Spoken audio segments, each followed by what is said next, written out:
AAA, they know how to Yeah. people when it's that type of stuff. No way, yeah.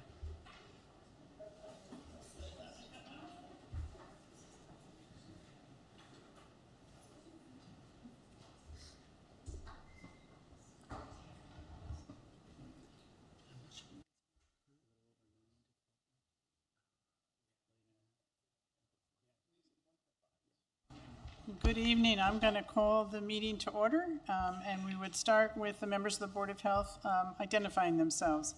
I'm Frances Anthony. I'm the board chair. Mike? Michael Parado, present.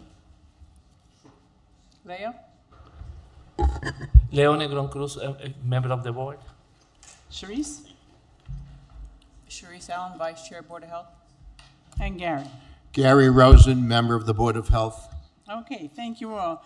We have a large group here today, and some members joining us virtually as well. So I'm going to ask, first of all, the staff to identify themselves. Tamara, I'm going to begin with you in the absence of Dr. Hirsch, but I know he's here too.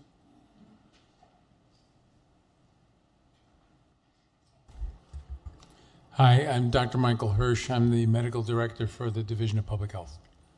Sorry, Michael, I didn't realize you had changed your seat. Oh, Hi, I'm Tamara Lundy, the Director of the Division of Public Health. Nikki Nixon, Deputy Director of Public Health. Amelia Houghton, Chief of Public Health Nursing. Hi, I'm Chelsea Orapache, Chief of Epidemiology. Hi, my name is Amy Edmondo, and I am the epidemiologist. thank you. Any other staff members here? One more. Oh, sorry. Kyle O'Connor, Tobacco Prevention Specialist. Thank you, Kyle. Anybody else in terms of staff that should be identified? Okay, then I would go to our guests.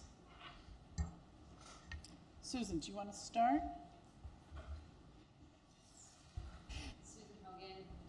Susan Hogan, the Preventive Medicine.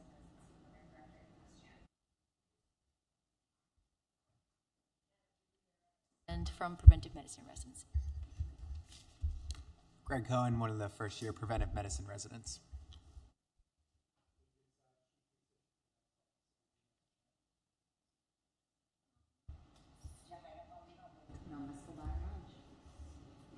Alex Guardiola, Guardiola Strategic Group here on behalf of the petitioners in New Hampshire. Julius Kuma. Kyle Vieira, I'm counsel to Metro Convenience. Pat Santa Maria, Metro Convenience. Ashley Santa Maria, Metro Convenience. Oh, sorry. Carl Chutber, second-year Preventive Medicine resident at UMass Chan. Michael Kane, Worcester Regional Chamber of Commerce on behalf of NMESCO. Okay, thank you very much.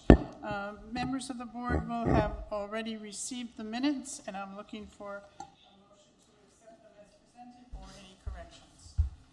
Motion to approve. Thank you, Michael. Is there a second? Sharice Allen, second that. Thank you, Sharice. I'm going to call the question. Gary? Gary Rosen, yes. Sharice? Sharice Allen, yes. Frances Anthony, yes. Michael Parado, yes. Leo Negron Cruz, yes. Okay, thank you. We do have a couple of folks here who are here as part of the tobacco hearing, and just so you don't have to stay and listen to what I'm sure would be a really interesting meeting for you all, I would like to ask the members of the board if it's okay if we move the tobacco hearing up to the first part of the agenda. Okay. Since that has been agreed upon, I'm going to turn it over, I think, to Kyle directly. Thank you, Chair. So first we're going to go for the 43 Pleasant Street location, which is the NMESCO Bar and Grill, or Bar and Lounge, excuse me. NMESCO at 43 Pleasant Street is requesting an exemption to the 500-foot density regulation so they can operate the establishment as a smoking bar. Below I have the summary of the regulation in question. The regulation states, no tobacco sales product permit shall be issued to a retail location within a radius of 500 feet of an existing retailer who holds a valid tobacco sales permit. The 500-foot distance is measured by a straight line from the nearest point of the property line of the existing retailer to the nearest point of the property line of the sites of the applicant's business.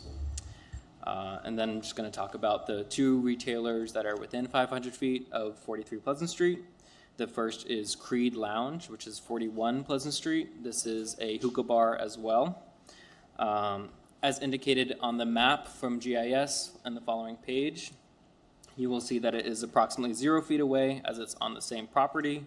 41 Pleasant Street holds an active Massachusetts State smoking bar permit from the Department of Revenue, as well as a City of Worcester smoking bar permit. The next location that's within 500 feet of 43 Pleasant Street is Pleasant Things, which is a convenience store located at 35 Pleasant Street. This is on the adjacent property, so it's only about 1 foot away, which again is seen on the first map. They also hold an active sale of cigarettes, smoking tobacco, and electronic nicotine sale device permit from the Department of Revenue, and they also hold a City of Worcester tobacco permit.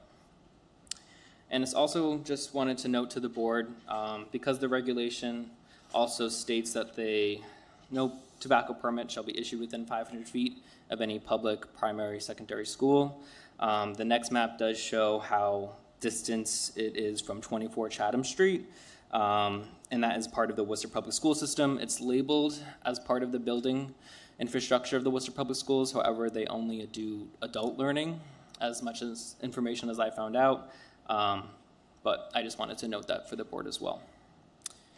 And I just wanted to also talk about the communication history with the client of 43 Pleasant Street, Nemesco. In late October of 2024, Yadira first contacted me to inquire about a smoking bar permit and the requirements that go into that. I responded with the information detailing compliance requirements to operate a smoking bar under state law and the Worcester ordinances. In that same email, I also emphasized that her proposed location of 43 Pleasant Street was not in compliance with the regulation due to the 500-foot density regulation.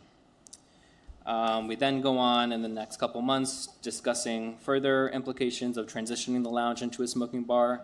She contacted fire safety and building code to see what was the requirements for them. They then reached out to me again to make sure that I knew that they were applying for that permit. Yadira asked for an appropriate email address to formally request to appear before the board to request the exemption. However, that occurred around the same time when our director, Solo Dennis, was departing of the division. So that request inadvertently fell through, and there was not any further communication at that time. So there was no hearing at that time of her request. Again, in April, I got word from the inspection services that they were in communication with 43 Pleasant Street, continuing the conversation about the requirements for a smoking bar. I reached out to Yadira on May 14th to confirm that she still wished to appear before the board to discuss her exemption request, and she confirmed on the same day that she was still interested. On May 16th, Yadira received an email from the city manager's office stating that after meeting with relevant departments and divisions to review the situation, it was confirmed that Nemesco, located at 43 Pleasant Street, was not eligible for a tobacco permit. The email also noted that this information was previously communicated in October of last year, that while the city manager is sympathetic to the situation and understands her desire to remain competitive in the market, he does not have the authority to waive the regulation or grant an exemption to the ordinance. Therefore, my recommendation is that due to the presence of 2 active tobacco retailers within 500 feet of the proposed smoking bar, including a smoking bar directly adjacent to the same property, we recommend that the Board of Health do not grant this exemption. That's all the information I have presented, but I can answer any follow-up questions as well. Thank you, Kyle. I think that the folks from NUMESCO are probably fairly aware at this point that the Board of Health has tended to take a fairly strict interpretation of the regulations for what we consider very valid public health needs. We know that we don't want people starting a habit that can be detrimental to their health. And so the reason why there are what we call those kinds of regulations in terms of the number of facilities in an area is because we don't want to be inundating neighborhoods with a lot of places where you can get tobacco. But we're happy to hear knowing as you do that we are somewhat conservative about that approach, we're happy to hear your concerns today. Well, thank you very much. Again, Alex Guardiola, Guardiola Strategic Group, here on behalf of the petitioners. We're here this evening to respectfully request an exemption and a consideration of approval of the hookah license for tobacco for the petitioners in the establishment located right in downtown Worcester. They're eager to contribute to the city's ongoing economic revitalization while providing a culturally rich, socially engaging, and responsibly managed venue for adults in the community. Worcester is proudly the second largest city in New England and one of its most diverse in the area. The diversity is one of our greatest strengths, reflecting the food, music, language, tradition that is really animated in our neighborhoods and our local businesses. The proposed hookah lounge aims to honor the cultural richness by offering welcoming, inclusive atmosphere inspired by rich traditions, providing a space where residents and visitors alike can gather, relax, and enjoy authentic cultural experiences. In cities across the nation, hookah lounges have become important cultural and social hubs, particularly in communities that celebrate global customs and traditions like Worcester. In Worcester, home to immigrants and descendants from all corners of the world, such a venue complements our city's identity and contributes to the sense of belonging for many residents. Equally important, this license would play a meaningful role in the further revitalization and energizing downtown Worcester. The location will create jobs, generate new tax revenue, enhance foot traffic for surrounding other venues like restaurants, retailers, art districts. Hookah lounges add a unique offering that helps diversity in the nightlife economy while encouraging safe, regulated adult recreation. NUMESCO is dedicated to operating in full compliance. They have not cut any corners. We want to make sure there's full disclosure. They want to make sure that everybody knows that they're doing all the right steps to make sure that they are abiding by the rules. And again, the exemption would be for an adult location only. No retail on the sense of selling cigarettes, selling cigars to your traditional convenience stores or whatever it may be. This is going to be after 10 p.m. is typically when folks start coming into the facility. They have tip certified employees. They have ServSafe employees, crowd control employees. They've now invested well over $50,000 to make sure that the tobacco itself does not protrude the walls or go outside of the area.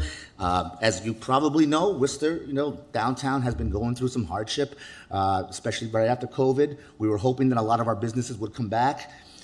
In this scenario, if because of competition, and this is a growing trend across the nation, but specifically in Worcester, if they can't obtain this license, they may be another business that shutters, unfortunately, because of the fact that their competition is specifically dealt with this tobacco hookah experience. Obviously we know that the city is more restrictive than the Commonwealth is, and that we understand that, and we understand the idea behind it. We understand that this is not promoting to the youth. This is a 21-year-old and above business. Again, when we talk about the revitalization of downtown, economic development plays a crucial role in tax revenues, the way we do business in the city. And we want to be welcoming. We want to make sure that folks get an opportunity to live their American dream. It's our argument that these situations with the exemption should be dealt case by case. It shouldn't be a hard line at every single turn because, yes, we agree that health benefits for all is a great thing. Again, they're adults that make their own decisions and make a decision for themselves that we should not have a hard line at every single angle. Again, this is a minority, women-owned business that's trying to do the right thing and make sure they continue to move the needle here in the city of Worcester. And they're just asking for an exemption. They are happy to to provide any information. They have never had a violation in the years they've been open, whether with the city, fire department or the license commission with the ABCC. And again, they want to do the right things. They want to invest in the city. And I will turn it over to Yahara, as one of the owners here, to kind of give a little personal perspective as well. But I just wanted to kind of set the groundwork so you know what the argument is. Thank you. My name is Jahira.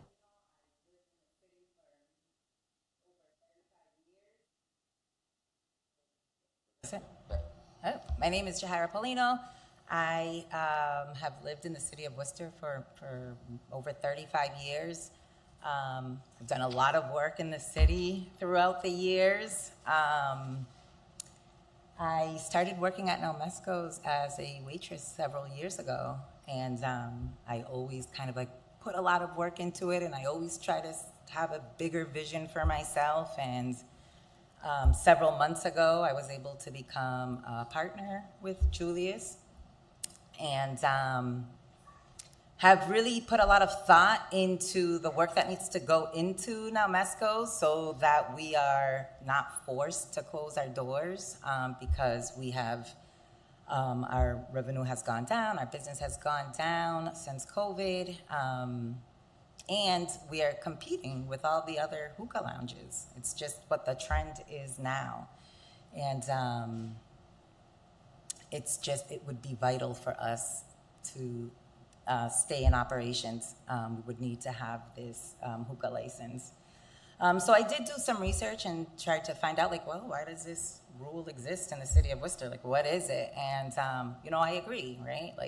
We don't want to contribute to having more tobacco in low-income areas, especially, but I really do feel that we are in a commercial area. We don't have, yellow bus stops, in front of our building with children walking by. We don't have children coming in to buy potato chips and are looking at a background full of cigarettes. And I really just want to say that I love the city. I love living here, and I would hope that the city would support us in being successful and allowing us, essentially it would be allowing us to keep our doors open and operations open, because we are definitely losing our business to other hookah lounges. And yes, we are right next to Creed, but the reality is that they need us as well, right? The environment, if there's not a lot of people in the area, it's just not attractive to the customers. So we need to have people, Creed needs to have people, and both of us having people really helps the area, and we help each other by both of us being successful. I thank you for your time and consideration, and I'll pass it to Julius. Julius has been the owner for many, many, many years. My name is Julius Kuma. I moved to Worcester in 1996 from Ghana, and I have contributed a lot to Worcester in terms of construction. I did the Worcester Courthouse, the new one on Main Street, with Francis Harvey and Sons. And about 2 years ago, I did the Worcester Polo Park with Manafort Brothers out in Connecticut. And Nomesco has been open since 2011. And the way the business is going for the nightlife is all about hookah. And we don't want to be undermined or shut down because we don't have what our patrons are asking for us, what the demand is. We are losing business to other hookah establishments, and we are here tonight knocking gently for the city to grant us a tobacco permit so we can stay competitive in the market. We don't want to lose our business because of hookah.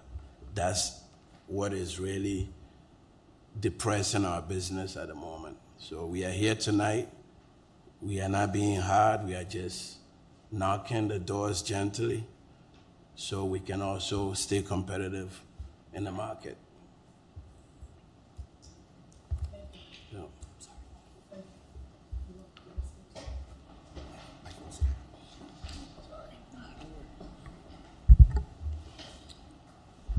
Good evening, members of the board. My name is Mike Kane. I am the Economic Development and Public Policy Associate at the Worcester Regional Chamber of Commerce. I'm here tonight to testify in support of Nomesco's application for a tobacco permit. Again, they're seeking an exemption for this permit, and we believe, again, that that decision should be made on a case-by-case basis, especially when it involves a business that is responsible, and it's an adult-only establishment. It's 21 plus, and it's seeking a hookah service, and this is exclusively the adult patrons that are going to be going to this business. And they're strictly eliminating the amount of people that are going to be going there at a legal age. It's 21. And furthermore, we've heard from the business they've made significant improvements to the facility. That's involvement with the ventilation system. And that's not only going to be health and safety for the people that are going to be working there, but as well as the patrons that are also there. As well, you know, we talk about economic development. We talk about having an 18-hour downtown, one where there's a lively nightlife, and small businesses like Nomesco make that up. And if we continue to move upon that momentum and have more nightlife down there, that would be absolutely phenomenal for the city of Worcester, as well as the downtown, as the Pleasant Street corridor, which is under revitalization right now with mass development. But again, we talk about safety. They've never had a violation, and they've consistently proven themselves to be not only a responsible business here in Worcester, but as a valued business here in Worcester. And their dedication to regulatory compliance throughout is top-notch. So again, you know, we thank the board for hearing our consideration of this request. And again, we respectfully urge that we provide favor in this response for the continued economic development of our downtown. Thank you.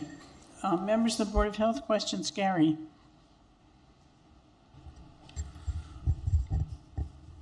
Thank you, Madam Chair. First of all, Kyle, the report that you gave us on this issue, you wrote this report? Yes.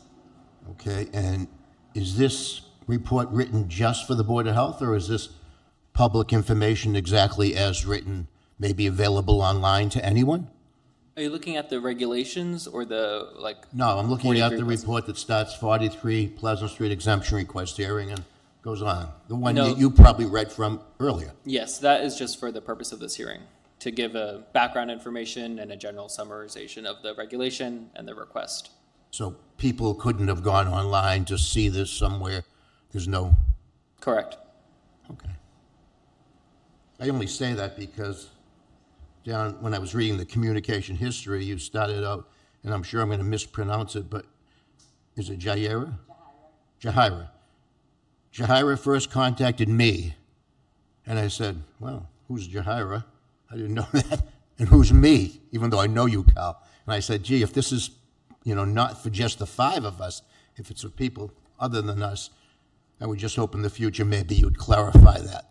Yeah. Now, I would ask maybe Kyle, Nomesco, what is it exactly now? I didn't get that information, I don't think, when I read this, and I was concerned. I said, what is it? Is it a restaurant?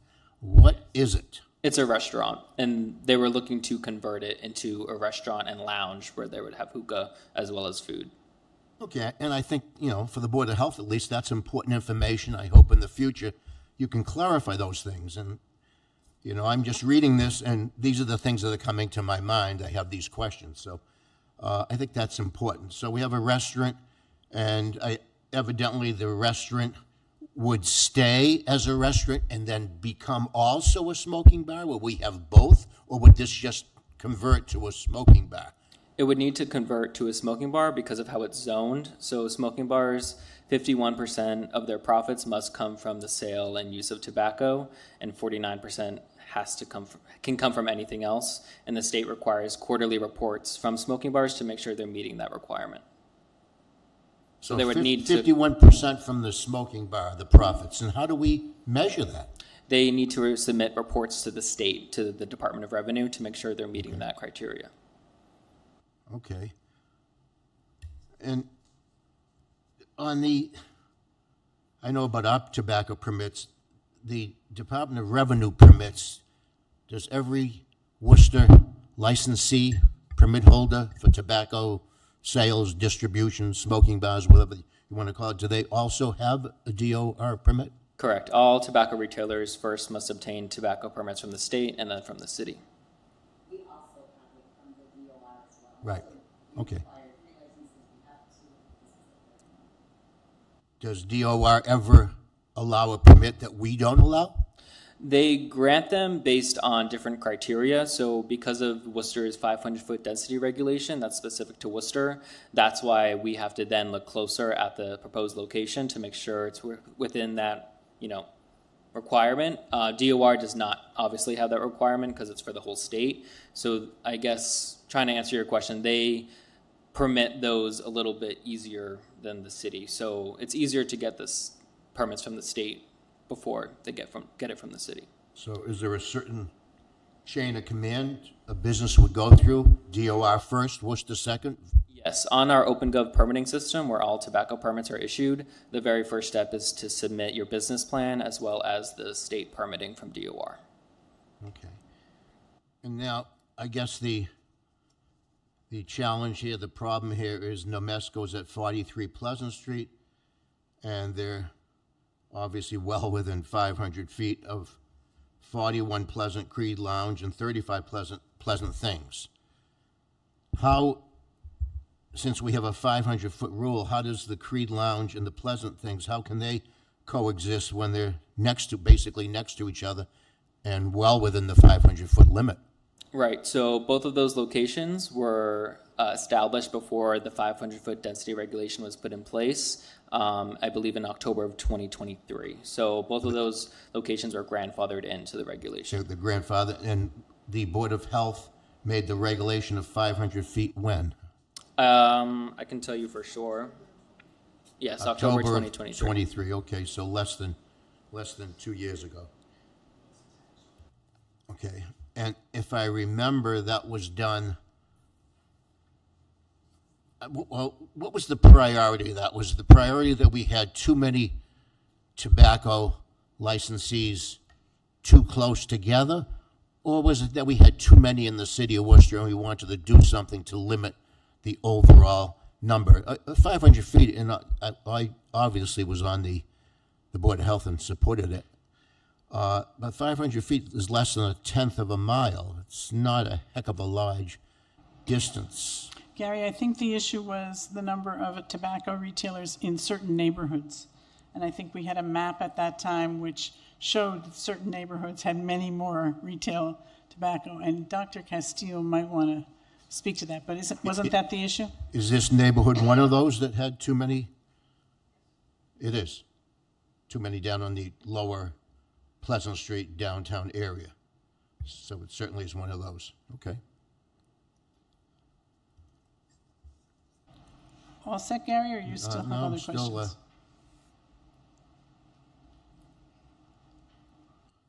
Does the less than 1/10 of a mile change the fact that a neighborhood might have too many of these? I mean, less than 1/10 of a mile. Even I can walk 1/10 of a mile. So, I mean, is 1/10 of a mile, Madam Chair, is that really protecting our neighborhoods? And I'm just questioning, and people will say, hey, Rosen, you took the vote 2 years ago. I sure did. Rosen, you took the vote 2 years ago. And I'm proud of it, but, you never stop questioning. You learn more groups come down here, stressing how they want their business to survive in Worcester. And everyone on this board supports business. I know that.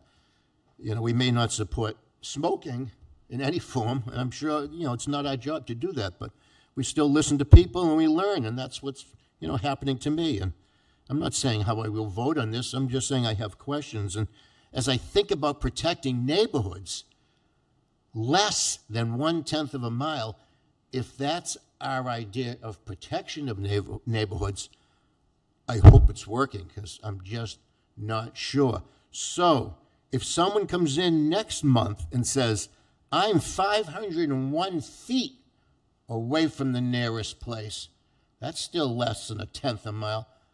we have to say, yes, you're all right. You can do it. So I do question the 500 feet, how effective it is, how right it is. Now, this is a little different case. We're not talking 500 feet. We're talking almost right next door to each other. And that to me does, make some difference. I want to go back, either Madam Chair, you or Kyle. The regulation we have, it doesn't seem to distinguish. And again, it's less than 2 years old.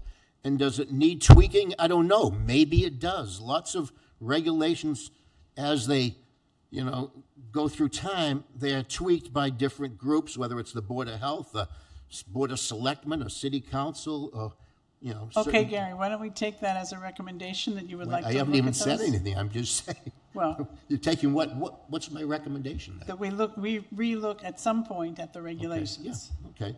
And I know we've got a lot on the agenda tonight, but this is important. It's important to these folks who have a huge investment in their business. And, we want to promote business here in the city of Worcester, even though none of us like smoking.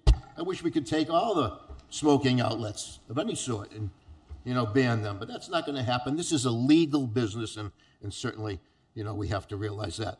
But the idea is, should we distinguish between retail tobacco sales outlets, which I think, Kyle, am I right, that most of our licenses would be retail sales of cigarettes and tobacco?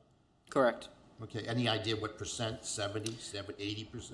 Only 15 smoking bars are allocated to the city of Worcester. There are currently 13 active smoking bars. So Okay. the rest make up the retail locations. Does any of these regulations we set apply to marijuana outlets, which the federal government says it's illegal anyway? Those are regulated by the Cannabis Control Commission from the Okay. state. Okay, do they have something to do with 500 feet or not for marijuana? I'm unsure.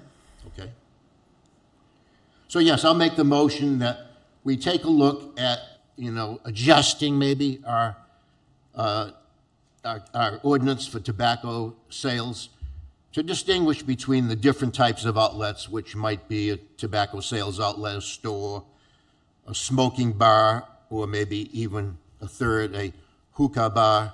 I don't know if a smoking bar and a hookah bar are exactly the same thing. I don't think they're exactly the same thing, but so they might differ. So that would be my motion to take a look. And I'll reserve any further questions I have, Madam Chair. Thank you for your time. Okay, there's a motion on the floor. Is there a second? Do you want to have a discussion first about this issue, and then we can take it? No, I want to deal with the motion on the floor. Is there a second for the motion on the floor? Sure. I was not on this committee when this. Are you speaking to the issue of your HIRA? Right. Okay. Pardon me? Okay, we will all speak to that. I don't hear a second for the motion, so I'm going to hold that. There is a motion on the floor. I don't hear a second right now. It seems like people are more wanting to deal with the issue on the floor. So, yes, you are welcome to speak to the issue, but the motion is out there without a second. So just so we're clear on that. Thank you, Madam Chair. You have a great understanding of Robert's rules. I was not on the committee when they put this ordinance into effect, okay? I spent many years doing public service for the city of Worcester, and one of the major issues that I had as a councilor was economic development, okay? Especially in the downtown area. It's struggling right now, and I understand that. And it's hard when you have an issue like this because of the situation having to do with smoking and et cetera, et cetera. My question to the chair, to Alex, is how many employees does the hookah lounge have? 14 employees, Mr. Parado. Okay, and if you were not granted this license, would those jobs be lost through the chair? Through the chair, yes, that's correct. Because the business. And then the third question is that through the chair, would you have to close the business? Through the chair, that's correct, yes. Okay. All right. I'm going to reserve some more time, whatever. Okay. Another motion. Thank you, Madam Chair. Okay, Sharice, questions? I don't have any questions, but my biggest concern is we are increasing the density of smoking facilities. I mean, 41, 35, and now 43 all right there. And while you say that you want to promote revenue and bring revenue in, what you may in effect be doing is taking revenue from the other two that are already existing. So it may be a competition where nobody survives and all three of you come out of it. So that's my concerns with that. Thank you, Sharice. Leo, questions? I have a couple of questions. So you currently run another business next door. Is that Pleasant Things? Okay. I don't know what Pleasant Things is. Okay. What I understood by reading the kind of response, and maybe Kyle, maybe I'm wrong on this one, but do you have two businesses on the street? No, you only have We have one, only one Nemesco. That's it.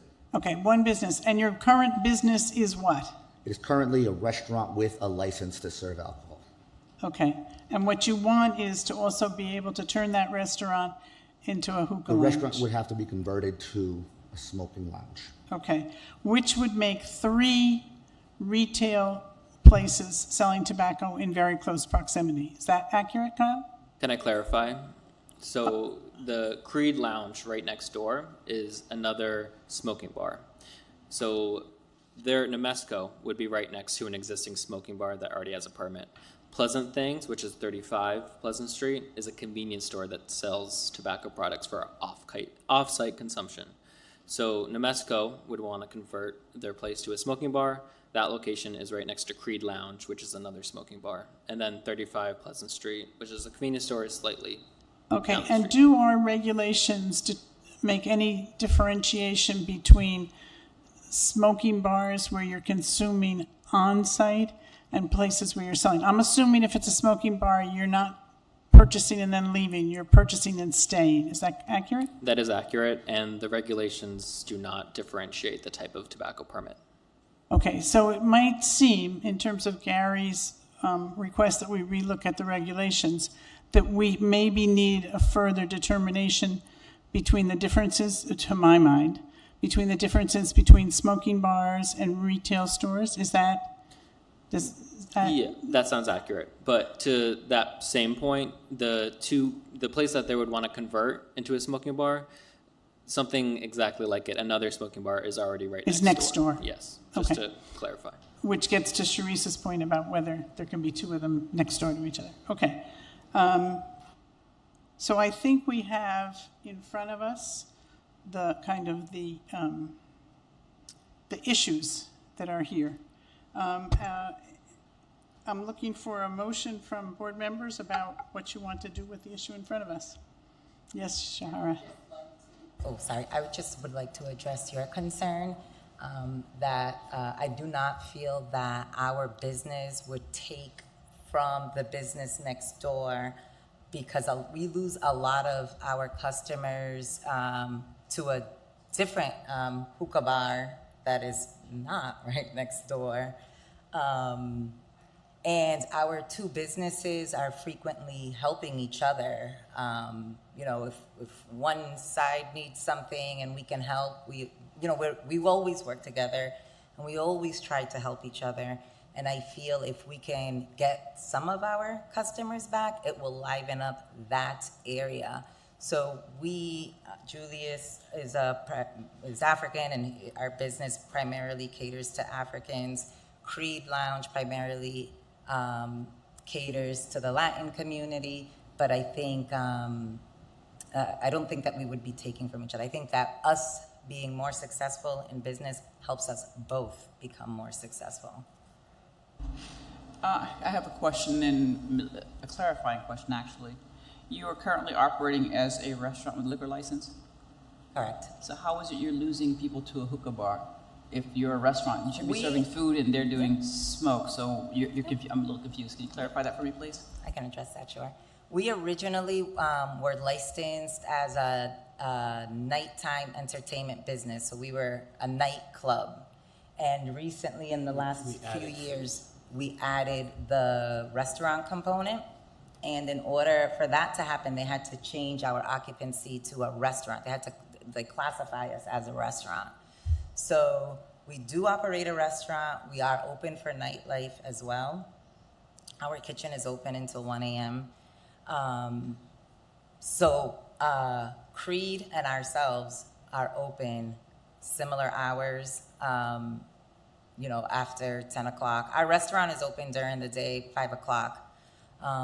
But in terms of nightlife, we're both about the same time, about 10:30, 11 o'clock at night.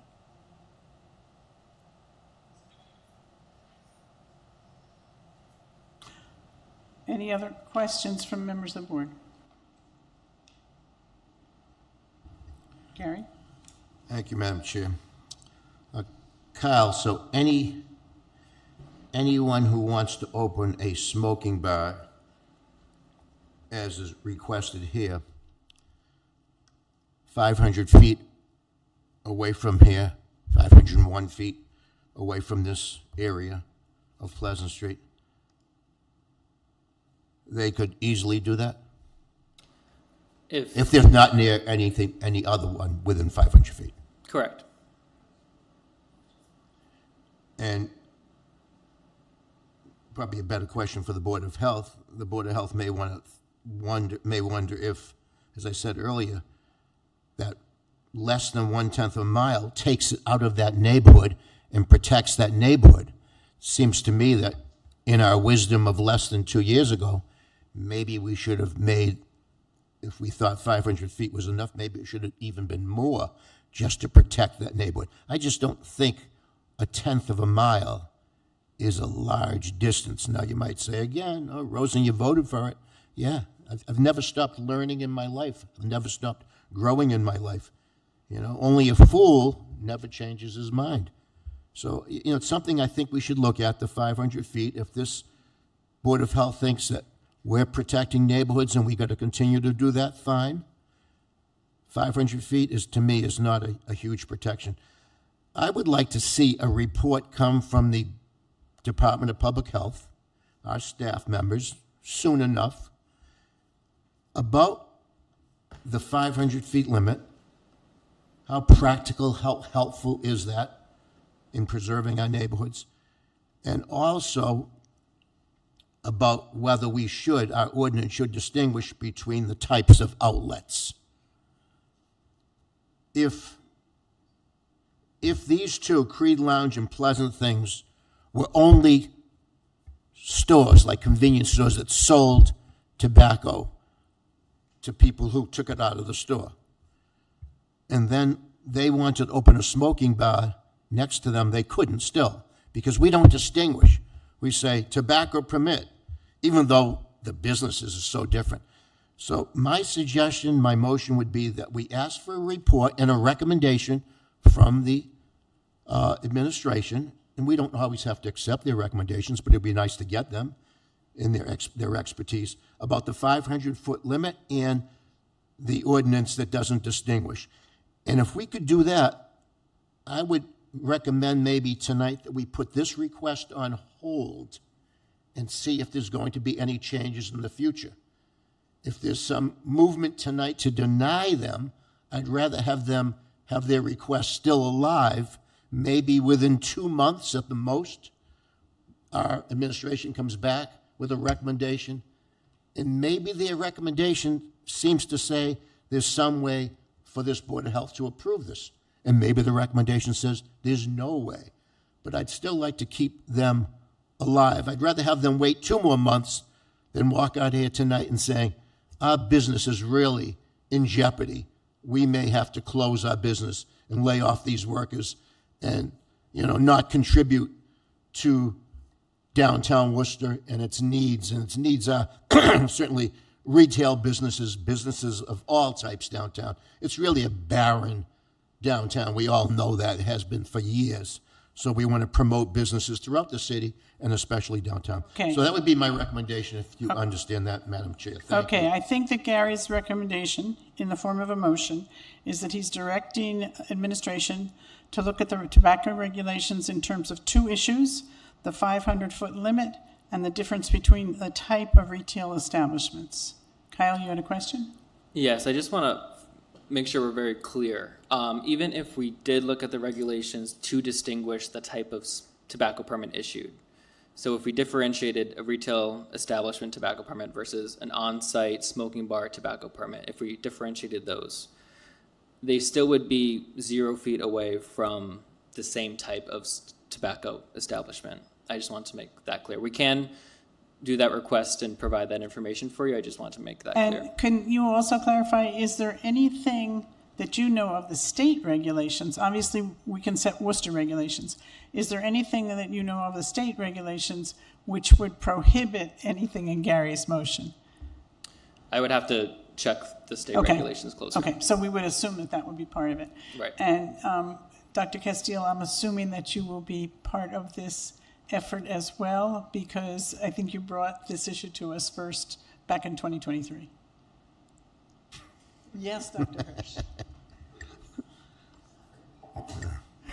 So I am happy to take the role of Debbie Downer here, but the estimated cost of smoking in the healthcare industry is $600 billion a year. That's in direct medical costs, that's in hospital losses, taking care of patients uninsured with this. I just came from a morbidity and mortality conference at UMass where we presented 2 patients with lung cancer that died despite the most high-tech robotic operations that they went under to remove their lung cancer. So the reason, going back a step, that all these regulations are there is because in 1964 the Surgeon General put out his white paper that said that smoking is hazardous to your health. It's hazardous to your health through cancer, it's hazardous to your health through cardiovascular effects, and it also, in some cases, has shown evidence that it might be a gateway to other drugs. I think that we have to, as a Board of Health, certainly as a Department of Health, be pretty firm on the idea that we have plenty of places to smoke and to buy smoke in this city, and that the more we have, the more we're putting our citizens at risk. That as well. I think that at least now MESCO is willing to offer a safe place for people to smoke with proper ventilation rather than people buying cigarettes, bringing them home and smoking them, or possibly smoking in a place where there's no proper ventilation. You know, we've already spent a significant amount of money making sure that we have smoke eaters installed, things to clean the air if we were able to allow people to smoke there. Okay, I'd like to bring us back then to, there's a motion before us on the floor. Is there a second for that motion? Yes, I would be happy to repeat the motion. Gary has said that he moves that administration make recommendations to look at the smoking regulations, the current tobacco regulations, particularly with regard to the 500-foot limit and the difference between the type of retail establishments that might be licensed under those regulations. And Madam Chair, if I may say, it's only asking for a report. It seems that this Board of Health should welcome all the information that we can get on any issue. And the doctor mentions the ill effects, terrible effects of smoking. We've known that for decades. Tonight's discussion has nothing to do with the health effects of smoking and the legality. It's legal. Maybe we should have banned it years ago in this country. Maybe we should have. Maybe we'll do it in the future, but that's not the discussion. The discussion is that if there's one, I know, and Kyle said, if there's one bar here, smoking bar, is another one going to make much of a difference? I wish there wasn't any, but that's not the point. And Kyle said that even if they come back with a report and make some recommendations, the location of Noah Mesco next to whichever one it was there, I guess Creed Lounge, would still stop the department from giving them the permit. Well, again, we're the Board of Health, and even when a report is in front of us, we have the right to take the vote we want. We're an independent body, so I don't think anyone on the staff should assume the vote of the Board of Health. We listen to what's presented to us, we learn from what's presented to us, and then we take our vote as an independent body. So I hope we can get a second on this. I'm just asking for information. I'm not changing anything. You know, there's no need to fear and be scared of getting information. Thank you, Gary. Is there a second to Gary's? I second the motion. Okay, there's a second. So now I would ask, is there any discussion? Hearing none, I'm going to call the roll. Gary, how are you voting on this motion? Gary Rosen, yes. Sharice, how are you voting on the motion? Sharice Allen, no. Leo, how are you voting on the motion? Leo Negron, yes. Mike, how are you voting on the motion? Michael Parado, yes. Francis Anthony's yes. So the motion to get a recommendation from the staff of the Board of Health about this, with two issues being the ones that Garen had mentioned, the 500 feet limit and whether there should be any differences between different kinds of tobacco retail establishments. Is it too much to push you to give us that report for the next meeting in August, or do you need more time? I could be ready for that, yes. Thank you very much, Kyle. I realize we just gave you a passel of work. Okay, so I would then look to table this issue of 43 Pleasant Street exemption request pending the recommendation that we've just asked for. Is that, do I need a motion on that, or can we just agree that we're tabling 43? Maybe we should have like a motion to hold it or something, just to have Okay. something official. Okay, Gary, is there a second for Gary's motion to table it? Second. Thank you, Michael. Let's vote on that. Leo? Leo, yes. Michael? Michael Parado, yes. Francis Anthony's yes. Sharice Allen, yes. Gary Rosen, yes.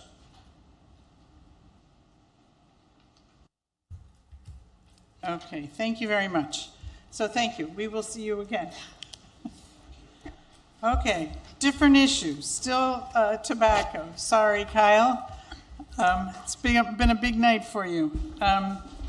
But now we're going to look at 27 Shrewsbury Street.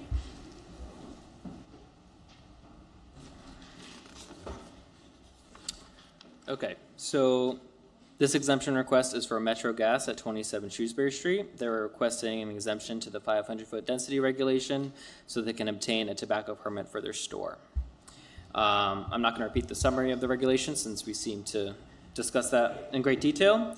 I'll now talk about the nearby retailers preventing them from obtaining this permit. 27 Shrewsbury Street is located is within 500 feet of two active tobacco permit holders.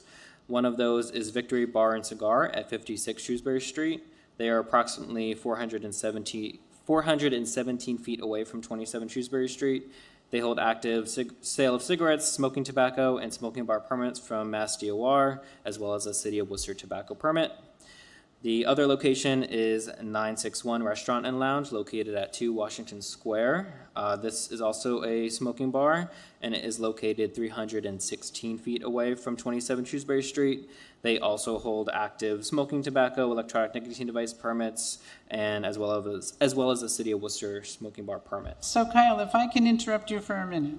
Since we just asked you to look at the regulations and bring back recommendations on both the 500 feet issue, as Gary proposed, and the different types of retail establishments, it seems like we should also, it seems to me like we should also table this one until we have further clarification. Is that an accurate reading? That is accurate. I just do want to also clarify that I can come back with like a report or recommendations to the board, but these are the regulations that are in place today. So unless we were to, amend the regulations, they would still be the same unless we were to make those So, changes. and I think what you're pointing out is that's probably longer than a 1-month process Correct. to amend the regulations. Okay, so I'm looking to my colleagues on the board for what you would like to do about this, the second item at 27 Shrewsbury Street. Madam Chair, I don't think we should take any vote or assume anything until we hear a presentation from these folks. It may be same as the last group, it may be quite different. I mean, shouldn't we at least hear their presentation, then decide what we want to do? That's with this case? up to this board. So that's your suggestion. Is that agreeable to other members of the board? Okay. Thank you. My name is Kyle Vieira. I'm counsel to Metro Convenience. I have the owners of the business with me. Just a brief presentation here. So this property at 27 Shrewsbury Street, it's been in my client's family since 1939.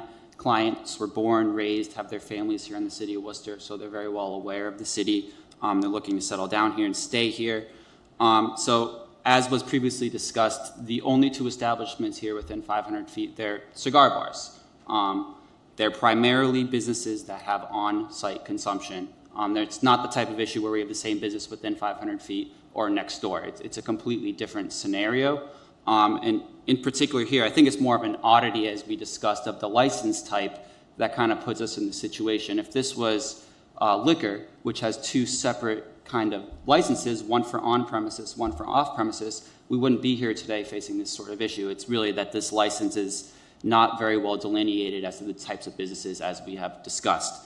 In this area, I think it's important to mention, this is the area where there's a new train development, there's new residential developments, and there's not a lot of convenience in the area around 27 Shrewsbury. It's actually a kind of a public need in terms of convenience itself. I'm not saying tobacco is a public need, but for convenience. This is a brand new gas station. It's a mobile franchise. It's very well run. It's $1.5 million in development, so quite a bit has gone into it. And I think, unfortunately, when you look at the way that convenience runs, tobacco is unfortunately a critical part of those businesses, whether we like it or not. That's just the truth. Approximately 30% of the revenue gets driven by tobacco, never mind the foot traffic that comes in for other instances. So while it's a gas station, unfortunately the primary revenue would be, and profit is driven by tobacco, and there is significant development here. I'll also say, my client has spoken with their distributor. The distributor doesn't even want to work with them if they don't have a tobacco permit because there's not enough money in it for the distributor. They said if there's no tobacco permit, we can't give you a line of credit, we can't give you preferred pricing. So while it is a public health issue, this tobacco is recognized by probably the primary convenience distributor in the Commonwealth that it's necessary for businesses to survive. So I understand where the board is coming from, but in this instance where we have an established ownership group, we don't have competing retail businesses. We have competing on-site premises, on-premises consumption permits. This is a situation that's actually designed for the kind of exemption process that we're going through, rather than a situation where we have businesses right next door. And finally, my clients are going to put whatever safeguards you want in place. We'll put ID scanners. We'll do anything that we can to kind of mitigate any of the, really the starting of the youth, starting tobacco products, which I know is a major concern. So let me just make sure that I understand. The two areas where there's 500 feet active tobacco licenses, those are both on-site consumption only? So yes, technically the permit can let you do whatever because it's not delineated. There's no way I can say, or the town can say you can only have on-site consumption, but 95% plus of their business is on-site consumption for each of those premises. Okay, so I think that it's fair to say that your clients also would be very interested in what we get as a recommendation coming from Kyle, which would be, I'm not sure that we'll meet exactly the same date next month, but which we would expect in August. Is that fair? I think so. Yes. Yeah. Okay. I mean, there's no sense in, you guys have a big agenda, no sense in.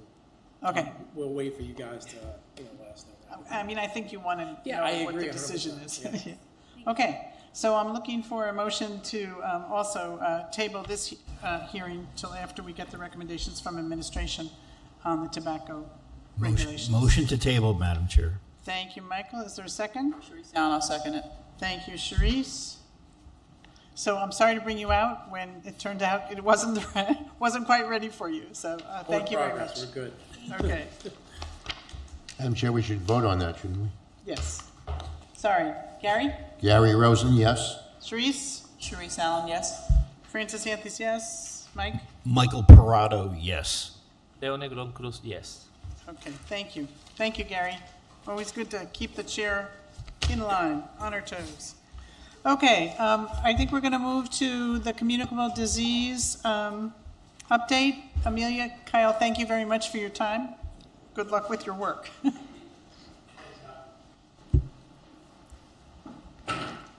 Good evening.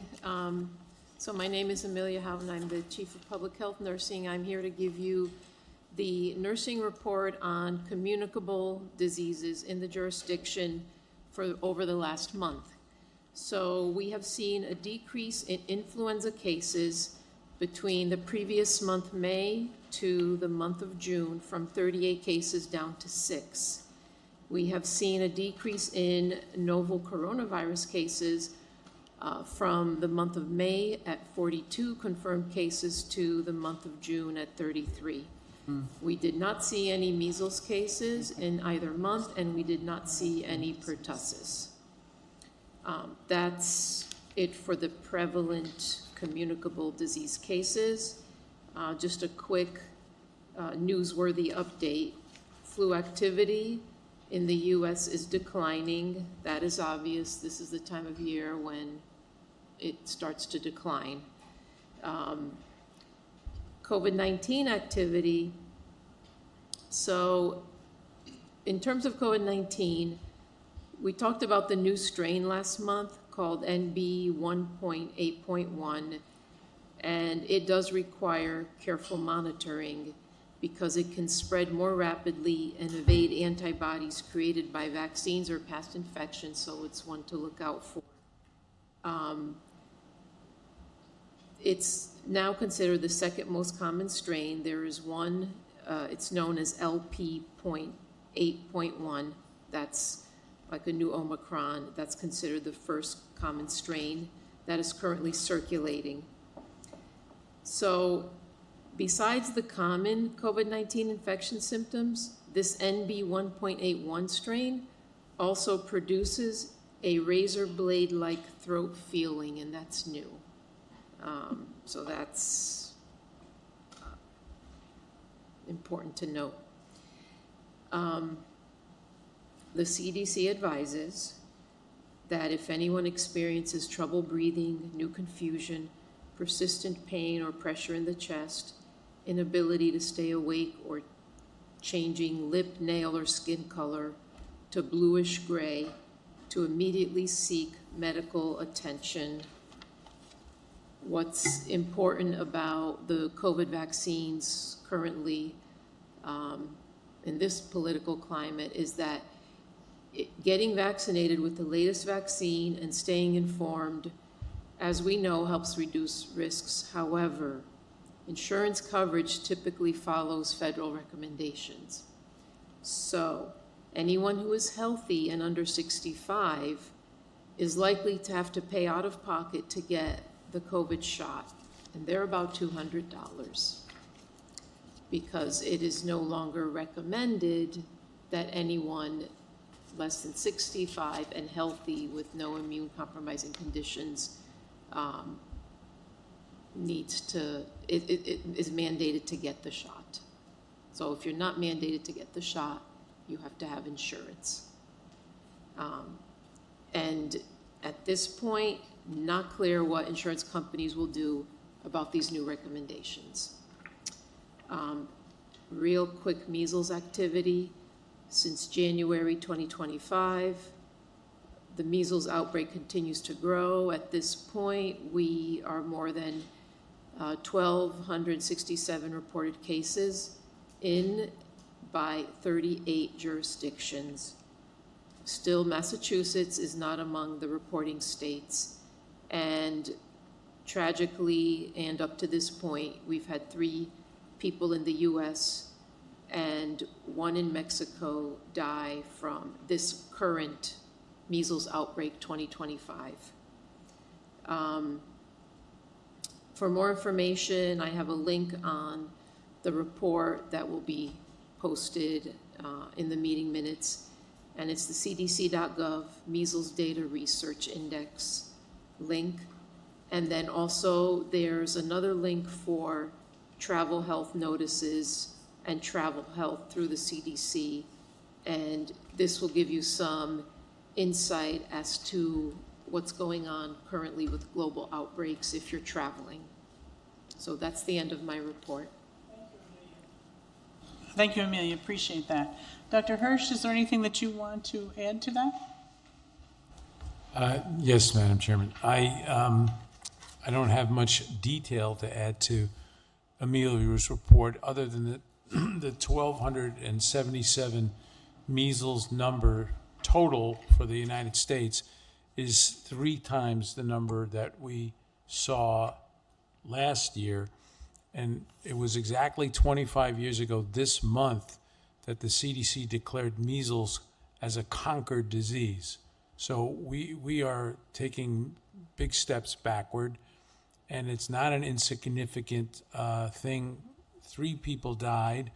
1 out of 8 people that contracted measles this year, and these are almost always kids, went to the hospital.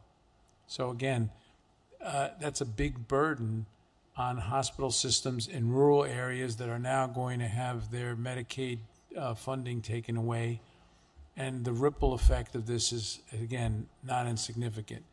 At the same time, as I reported last month, the current HHS secretary fired the entire vaccination panel that makes the recommendations about vaccination and repopulated it with, instead of 17 people, 8 people, 6 of which have a very strong anti-vaccine history. And what they now have recommended is that flu vaccine containing the antibacterial agent called thimerosal not be allowed. The way that flu vaccine is administered, if you're in a big clinic that has lots of patients that are coming in asking for a flu vaccine, in a multi-dose vial, thimerosal has been put in to prevent the likelihood of contamination every time you go back into that vial to draw another dose. This has been found to be a very good antibacterial agent so you don't get contamination. Now, most clinics and certainly most hospitals are getting their flu vaccine in single-dose prepackaged syringes. And so those don't have thimerosal in them. But the chilling effect of saying don't get flu vaccine is what most people are hearing. They're not hearing that differentiation. If they would get a single dose, it has no thimerosal in it, so that's no worry. Now, there is really no worry because thimerosal was implicated in a 1998 paper by an English physician named Blakewood, who was subsequently found to have completely fudged his research. And not only was his paper that was published in The Lancet debunked, but he was kind of defrocked. He lost his license, and the medical community writ large, meaning the World Health Organization and several other international infectious disease organizations, said that there is no evidence to suspect that thimerosal causes autism. But RFK Jr. has been on that stump for the last 25 years. He very carefully avoided saying those things during his hearings, and so he was approved. But this whole concern about thimerosal is baloney. The whole concern about not getting flu shots is baloney. But the additive effect is what we're going to see over and over again as vaccine confidence erodes. And we're going to see more and more outbreaks, whether it's measles, polio, diphtheria, pertussis, it's all before us. So I'm just Cassandra in the wilderness here, trying to scream out that Massachusetts, fortunately, has a very progressive Department of Public Health. Robbie Goldstein is a wonderful commissioner, and I don't think he will let us go down the path of losing the percentages that we've had in the past of vaccination. But the states that have, down in the South, are paying the price dearly. Thank you, Dr. Hirsch. I think that your words of wisdom and caution are well taken. I think that certainly we've had a little bit of discussion about that before in this Board of Health, and I'm very concerned. So thank you. We're going to turn to, as you can see from the packet, there's two pieces of data that we're going to get some reports on this evening. And I know that we've had a long meeting and we still have a lot more on our agenda, but we do have a guest here in terms of Dr. Jha, so I would think that maybe between Tamara and Maddie, you can figure out kind of how we let people proceed to their work, as well as Amy to your work, and figure out how best to report this to us.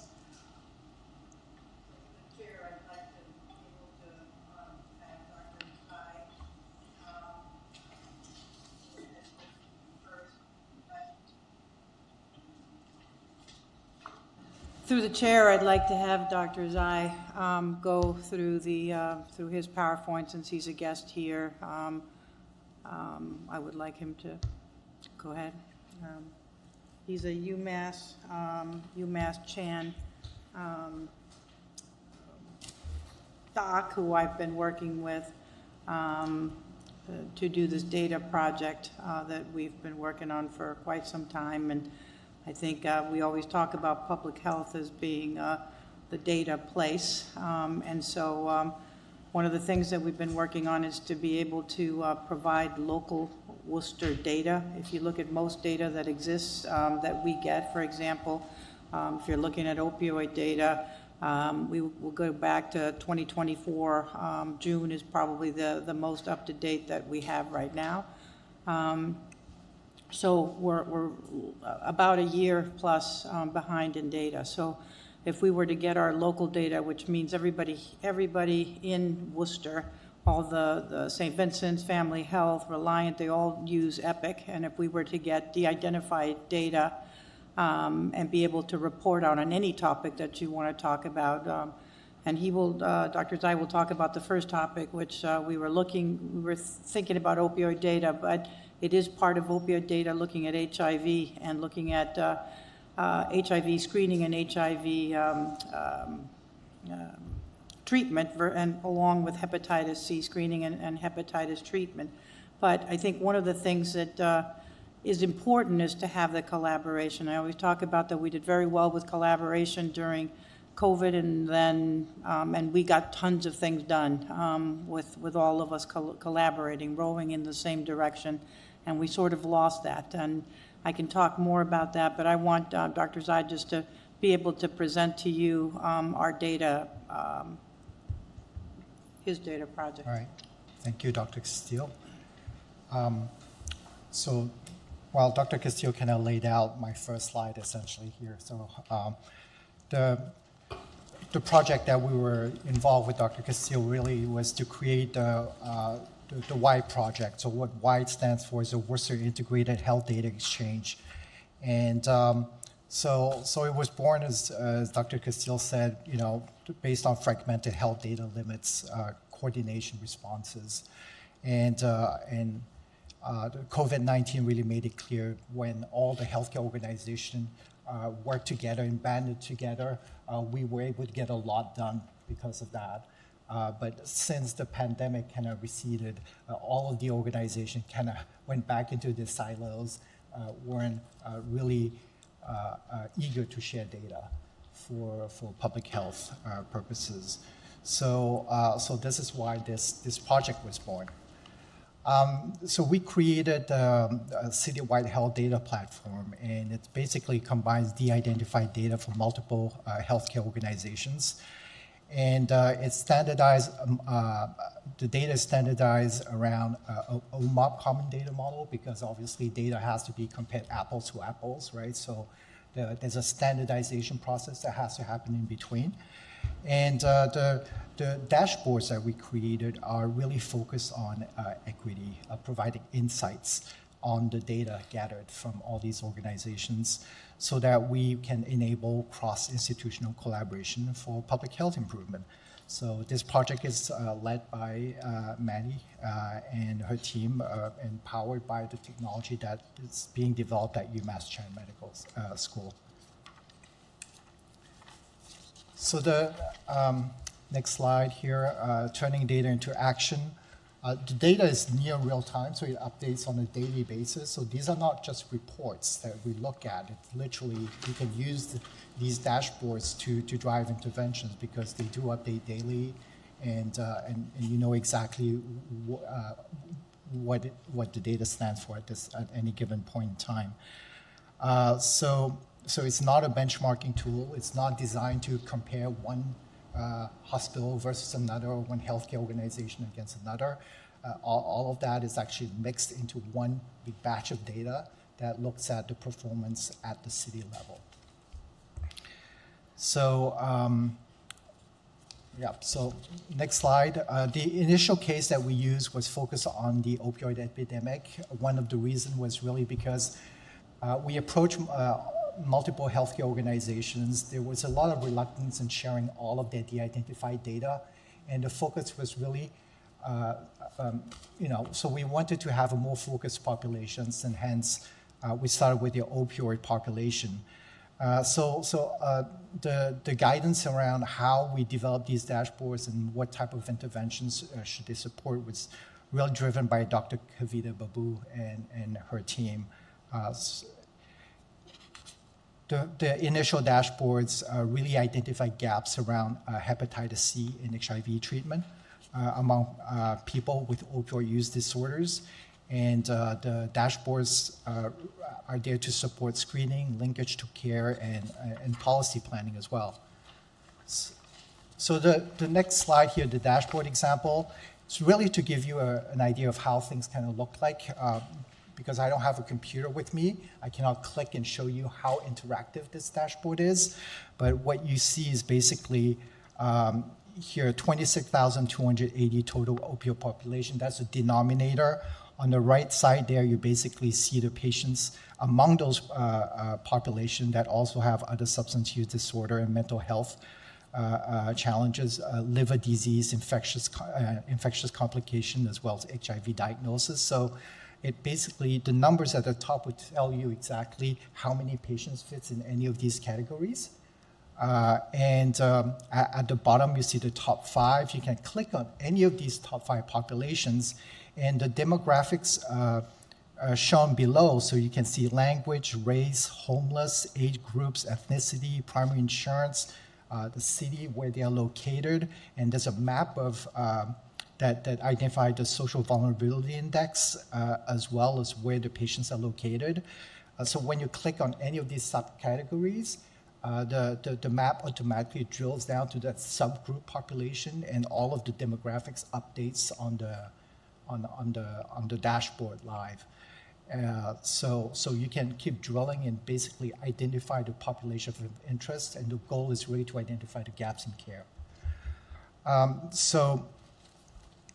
And you can see that on the right side where I actually, simulated a click there, and you can see the subgroup population and demographics that represent those populations. Now, the next slide, the dashboard on opioid population, is looking at hepatitis C. So again, very, very practical. We're looking at the number of patients screened, as you can see on the tiles there, total opioid population, percent of patients screened, as well as not screened, viral load positive, viral load negative, and then hep C treated, hep C not treated. You're basically walking the entire pathway of the hep C journey. And you can click on any of those tiles again, and the demographics of that population will be reflected in all the graphs below that, as well as the map. And you can see on the right, I just kind of took a few snapshots of some examples of how that would look like when you drill down into those populations. Every single population is identified using very specific criteria, and those criteria can be surfaced simply just clicking on the information button at every single one of these tiles, so you can see which ICD-10 code we used to identify these populations. It's a mix of medication that we use also to target these populations. Here on the right, you can see for primary care, the primary insurance. The distribution of all the different insurances among those populations of interest as well. So same thing goes with ethnicity, homeless, whether they have races and so on and so forth. So all of these dashboards are drill downable and reflect the population that you choose. So the next one, I'm not going to go through it, but it's exactly the same thing, but now focusing on the HIV population. So you can see how many patients were screened for HIV, how many have viral load positive, and among those, how many got treated. And again, you can drill down and basically identify the subgroup of population of interest. If I'm going too fast, let me know. I'm doing it because I know that I don't have much time. The last example here is the ad hoc population discovery. So because this sits in a mountain of data that we have, and you can actually, using this tool, drill down to the exact population based on whatever you're interested in. So you can look here, the way I drilled it down is whether the patient has a PCP, drill it down to gender, and then from the male population, looking at the ethnic group, and among the Hispanic, I'm looking at the age group distribution. So you can slice and dice however you want, and reorder any of these searches and to identify, again, the subset of population of interest. So the whole wide architecture is built on a cloud. And it's, as I said, it's highly secured within the UMass Chan cloud environment. It's standardized around the OMOP Common Data Model. It uses privacy-preserving record linkage. It stands for PRL. It's just a fancy word of saying that even though patients are totally de-identified, John Doe coming from one organization and John Doe coming from the second, if it's the same person, we know. So that's all it does. It uses encryption. It's some fancy technology. We don't know who they are, but the system knows that it is the same person. So that, which is really important if you're looking at hyperlocal data within a very small geographic area. All right, next slide. Data integration pathways.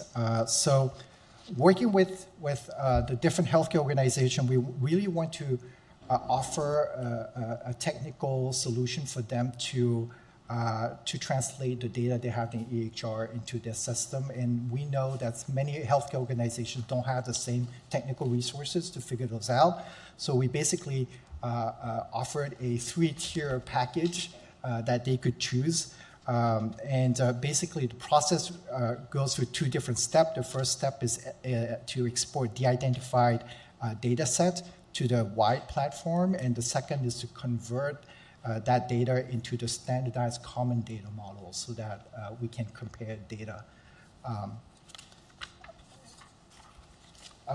between the organizations. So the 3 scenarios are essentially we do all the conversion for you. So we send our technical folks that help the healthcare organization do it for them. Or if they have the expertise in-house, we can guide their team on how to do it. Or if they are a really advanced healthcare organization that already has all the data converted into the common data model, we simply can subscribe to that data set to have that data join the wide network. So how does it work? I'm going to stay very high level here. We basically isolate all the data into data domains where each of the organization have the data into the data domains. They only come together at the data mesh in the cloud. All the data is completely de-identified and linkage happens to ensure that the same patients do not get duplicated across sites. And that whole environment sits in the UMass Chan virtual private cloud security environment. So currently we have Family Health Center of Worcester and UMass Memorial Hospital Systems all participating in this. So, the challenge is to get the other healthcare organization still in progress. So EMK, St. Vincent, and Reliant, we're working on those. The key challenges and barriers, some of them requires a approval from the national parent companies such as Optum, and others are hesitant due to perceived burden of resources potentially for participating in this. So I mean, hence the reason why we keep the onboarding flexible and lightweight. We also believe that building trust and demonstrating value to what we're doing, and that's why we went with opioid first, keep it narrow, and try to show value is going to be important to get adoption. So future priorities and expansion. Dr. Castillo talked about maternal health equity. That is one big direction that we're going to be focusing in the upcoming year. In fact, I met with Dr. Tiffany Moore-Simmons this afternoon, who will be working with us and her research team to help design the next set of dashboards for maternity health. Mobile integration. I would love to revive the stigma-free app that exists today, but has been somewhat abandoned in the past few years. So this is a mobile app that I think we potentially could leverage to provide a patient-facing view of this, but also have it integrated with the wide network so that in the future we potentially even have potential, communication directly to the front line. And EMS data, that's something that I'm looking into as well, because the Worcester EMS also happens to be sitting in Epic, I found out recently. And but the data format is saved in a, not a structured way, so we may have to use artificial intelligence to start extracting information from that. But we're looking into it, and obviously with the advances in AI today, it's actually quite feasible. All right, so why this matters? A public health tool, not just a simple dashboard. We want to really identify gaps care and disparities, facilitate shared knowledge among all the healthcare organizations that are trying to move public health, support collaboration action at the city level, and promote equity-focused population health. So wide goal here, supporting the public health mission of the Worcester Board of Health. We want to contribute also to the Board of Health vision by strengthening cross-sector partnership to address citywide health needs, enable data-driven action on priorities set by the health department and board, promote equity by identifying all these gaps in care resources, and this is a nice goal to establish Worcester as a statewide leader in collaborative public health data exchange. There aren't too many cities doing something like this. So I see this that we're not just connecting the data, but we're really enabling coordinated action to improve health for all Worcester residents. So this is a huge effort that involves a lot of people. So these are just pictures that I was able to collect for the ones that I've been involved with for the past year. And it's been an incredible effort. And I'd like to thank you for your attention. Thank you very much, Doctor. I remember going back a few years when I was working on some infant mortality issues. Our hands were always tied by the fact that the data came 1.5 to 2.5 years later. And when you're talking about the length of a pregnancy being 9 months, it was going to be, you would kind of miss the opportunity to intervene for a whole lot of mothers and babies because the data was so much later. So I can see where this would be really, really helpful in being able to get access to the data sooner. And then clearly the public health decisions that flow from it is an obvious benefit. But I wonder, how do you convince, for instance, the community health center that's giving you data that this is going to help their patients? How quickly can you say, you know, the HIV issues for these people who are coming to you for substance abuse treatment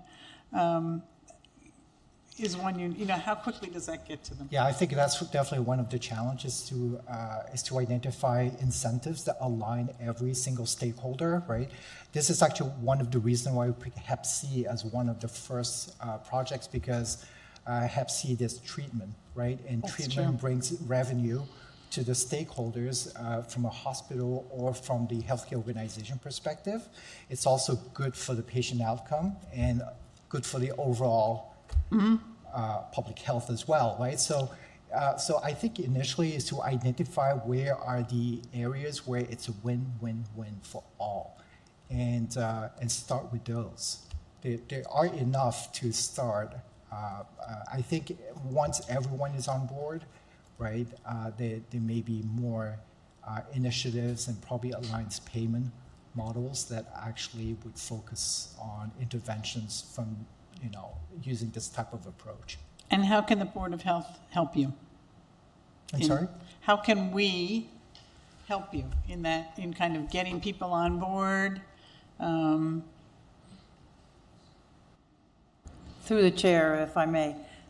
When we were doing COVID, UMass, actually that was UMass Memorial, Gene Shershak was the one who did all the data. Every agency in town, every community partner was part of that, those groups. They even went to Worcester together to give the information, because the more people that knew the information, the data of who was getting vaccinated, who wasn't, which were the vulnerable areas in our community that needed to be attention paid to, that's what we did, and I think that that's why we were successful. We knew where to go. We took that model and we had a task force. It was called the COVID Equity Task Force. We changed the name of the task force now to be the Equity Task Force, because we wanted to look at everything that has to deal with public health. Everything, whether it's diabetes, hypertension, any medical issue, anything that we have in equities. We talk about COVID being an emergency that we needed to deal with this. All the inequities that exist in healthcare are emergent situations that have been going on for years and years, and we haven't solved them. And the only way to solve them is to be able to have the data in our hands and to be able to deploy people to those areas, to be able to give education, testing, screening, all the things that need to be done so we can change inequities. That was the intention of why we did this project, and why we partnered together and to do this. And Dr. Zai was very generous, because Family Health Center, we did a 1-year MOU, and that 1-year MOU is up, and it was to do the HIV and hepatitis, and they did not participate. The only group that participated was UMass Memorial. Interesting enough, a lot of that treatment happens at UMass Memorial, and they get referred. So that data is a good data, at least, but every other entity in the city does not participate, in spite of a year's worth of trying to get people to be a part of this. How are we going to change what happens in the city if we all don't collaborate together? How are things going to improve if we don't all collaborate together? We're having a huge problem health-wise in our community. We know what's happening with hospitals. We know that inequities exist, and it's going to get progressively worse. And if we don't collaborate, we're in the same situation. So I think the urgency of what I feel, along with Dr. Zai, is that we need to be able to get everybody on board to row in the same direction, to think about how important it is to be able to share data and to have it. We will always be working from data that's years old, and that is not helpful to what we want to do. So this is our request. Yes. Hi, it's really great to see the evolution of the dashboard since you presented several weeks ago. So really, really nice to see. You mentioned in the presentation that it's near real-time data. So what's the delay right now? Is it like a month, a few days? 24 hours. 24 hours, okay, great. And then just a question, and it might just be how it was phrased in the presentation. You mentioned that health centers can choose a package of offerings. Is this a paid service for those health centers who choose to participate? No, we provide the service to them. Okay. Yeah. Great. So through the chair, actually, the city is paying for Right. For the services to get everybody on board, and hopefully it will move on. But the intention was that it would move on without it. But we have been paying for it. Right. So the city is providing the support to provide all of that, but we offer all three to the actual sites that need these type of services. So the individual organization that you're trying to get to join you has to provide staff time, or? Right, so they have to provide some staff. So it depends again which tier, right? So if they don't have the staff, they need to provide us access to the data, right? Okay. And if they have the staff and they don't want to provide access, then they need to provide the data to us for us to make all the data conversion, the identification. If they wish us to do it, we're happy to do it. Obviously, some organizations rather do all of that on their own, or they have already done this, because remember that most large healthcare organizations share their data to many other entities, federal and others. So they already have those processes in place. So it's basically just sending them to you, sending the data to you. Exactly. A lot of it is some political will.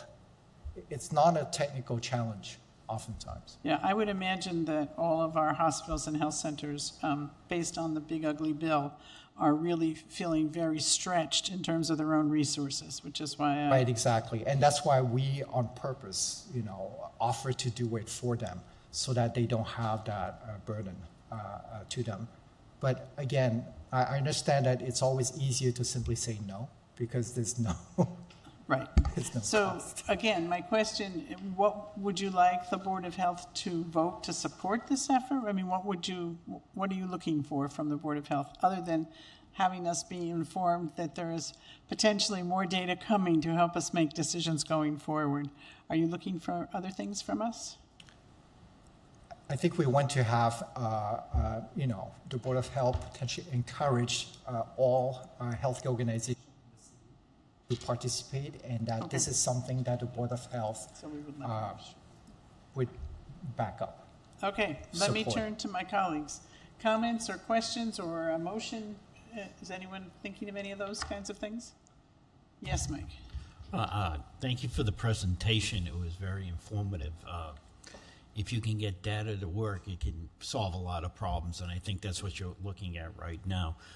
So I'd ask the board to consider a motion to support all the activities that the group is doing in order to collect the data and trying to coordinate with other hospitals across the city of Worcester. Thank you, Madam Chair. Okay, so if I have this right, Mike, you would, you've moved basically to support the activities of the Worcester Integrated Health Data Exchange and encourage Worcester providers to join in. Okay. Excellent, Madam Chair. Yeah, so there's a friendly amendment coming from Sharice over here. I would suggest that we send out a letter to the entities with the Board of Health on it, endorsing it, just to put a little bit more strength behind that. I support that. That's a friendly amendment. Okay, so are you seconding the motion if he's supporting your amendment? I am seconding the motion. Okay. So I think that the motion is that the Board of Health would support the activities of the Worcester Integrated Health Data Exchange and encourage Worcester providers to participate by contacting them through a letter. So we have a motion and a second. Any other discussion? Are we ready to vote? Leo? Leo Negron Cruz, yes. Mike? Michael Parado, yes. Sharice Allen, yes. Gary Rosen, yes. Francis Anthony's yes. So thank you very much for your presentation. Good luck with it. It's good work, and we like to see it done. Thank you. And we would ask the staff to help us get that letter out to the necessary folks, okay? Okay, so now I think we have the director's report, and I think Amy is part of that. Am I right about that? I'm putting cart before horses or something like that. It's okay. So now we'll have Amy and the Data Research and Epidemiology and Innovation, it's a mouthful, team present on the Worcester Division of Public Health's strategic priority group for data. We thought it aligned well with Dr. Zai's presentation, and we'll be able to share more about what's been happening internally and how we're helping to move forward on the data front. Amy? Thanks, Tamara. So as she mentioned, I'll be presenting on one of our internal strategic priority working groups. So our working group, the acronym is DREI or DRE. So if I mention that during the presentation, that is what I'm referring to. Next slide. So a little bit of background about the Worcester DPH strategic plan. It is informed by prior divisional strategic plans and processes required for public health accreditation. And it also complements the City of Worcester's strategic plan, which you can see here on the right. Each of our strategic goals is mapped out to a relevant priority goal and objective in the city's strategic plan.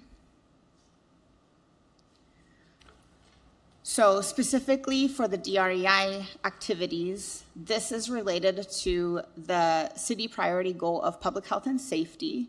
Objective 1, develop and maintain a public health and safety infrastructure that is responsive to community needs and builds trust and cooperation. So if you were to look up the strategic plan on the city's website, you would find the strategies that our strategic plan is associated with on page 31. So that's going to be 1.1 to 1.5, if you were curious and wanted to look further into it. So for the Worcester Division of Public Health Strategic Plan, our first goal is to develop a well-trained, robust public health staff ready to tackle the challenges of a post-COVID world.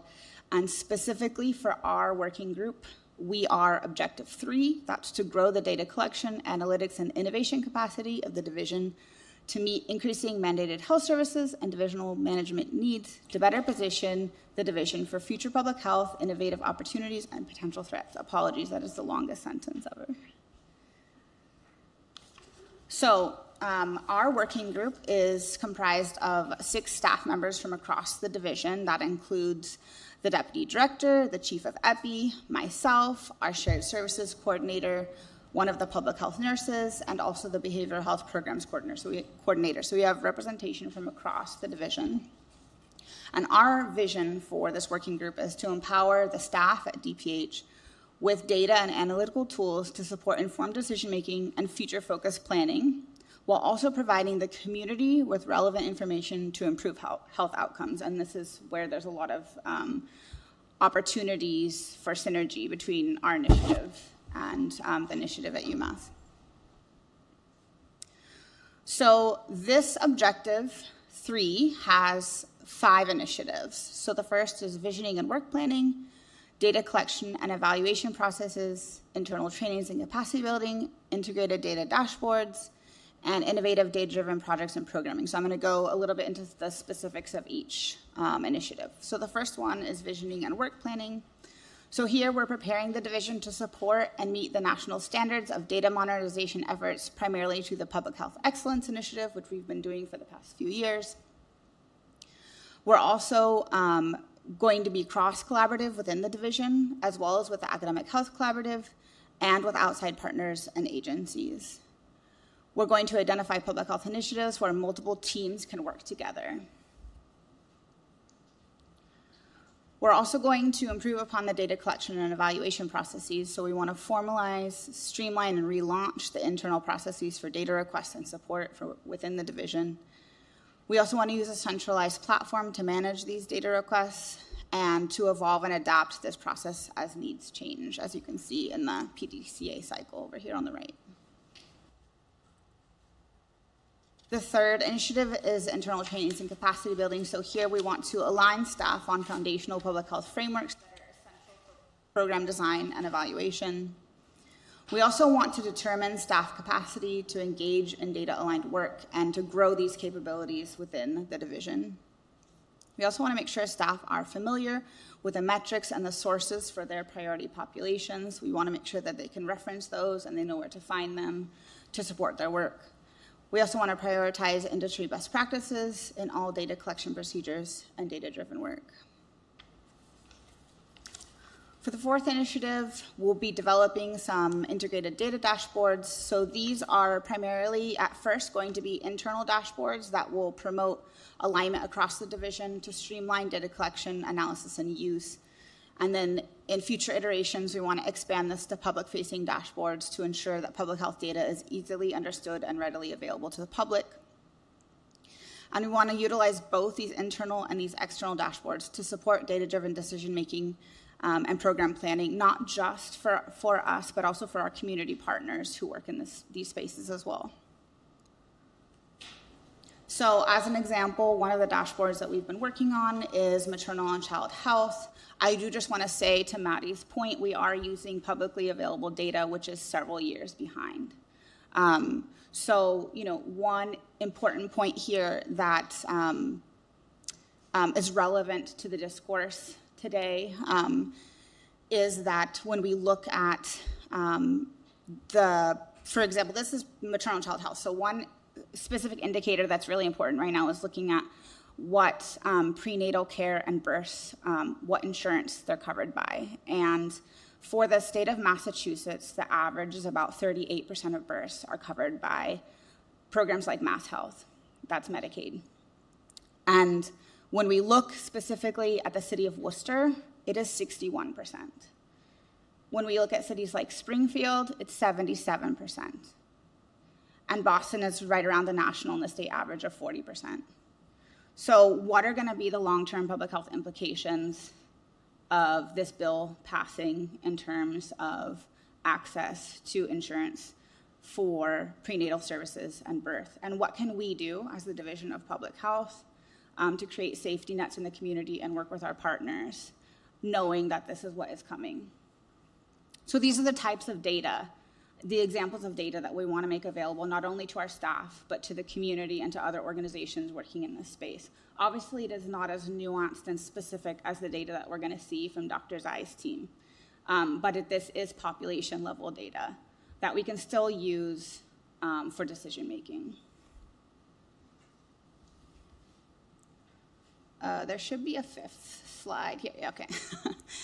So the last initiative is on innovative data-driven projects and programming. So we want to use existing data sources. So we have a really rich data set on the community health assessment, which was published to a digital platform this past year. And we can utilize these existing data sets to identify some public health priorities and align them with strategic funding opportunities. We also want to develop a compendium of useful tools and resources and programmatic case studies that we could potentially replicate within the division. And we want to collaborate with the Academic Health Collaborative and key partners to prepare proposal-ready ideas. So when funding opportunities do come, we have something already on the books that we can adapt and use to apply for certain opportunities. So that's a little bit about what we are working on in the data-focused working group. There are 4 other working groups that are going to be focusing on other strategic priority areas within the division, but this is the first one that we are presenting to the Board of Health. Any other additions? Amy, thank you very much. I guess my first question is, are these 2 data programs working together? Are you both working together?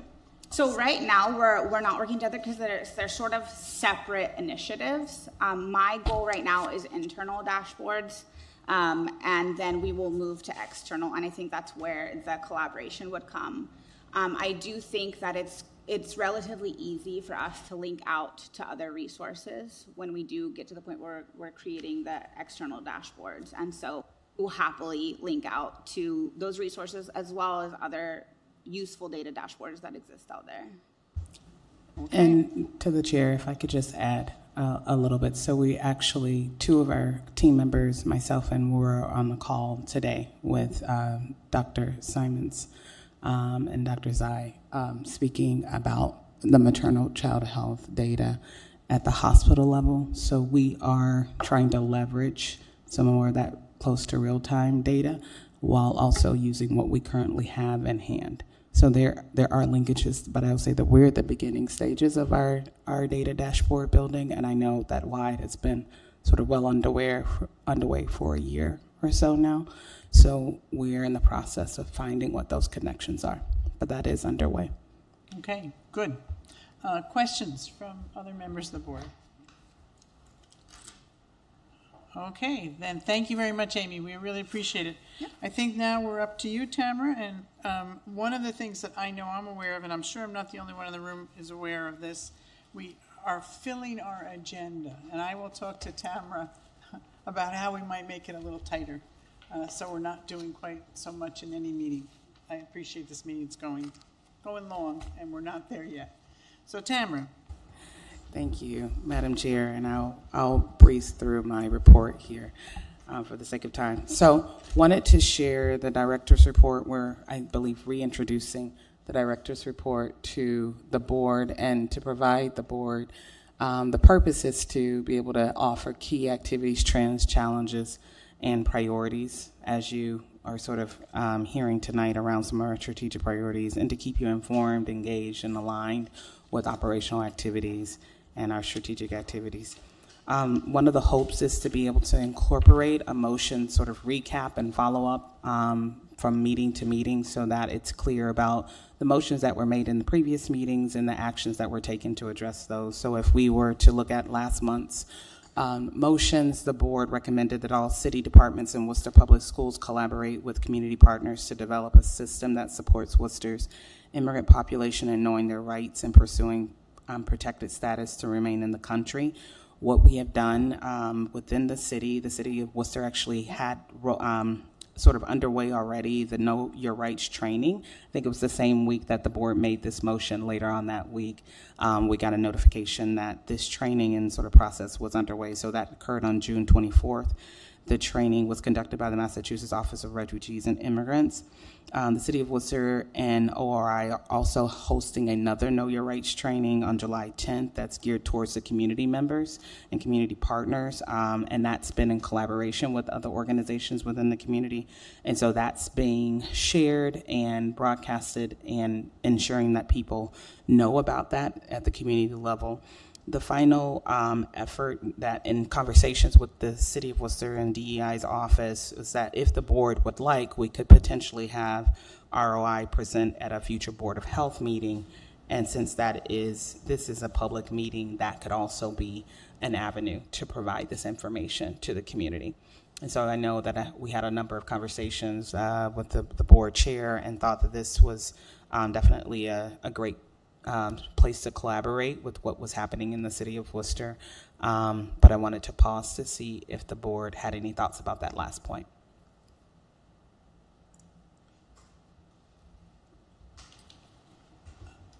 I think that, yes, it makes sense, although we do want to not make our agenda too full, so we'll pay attention to.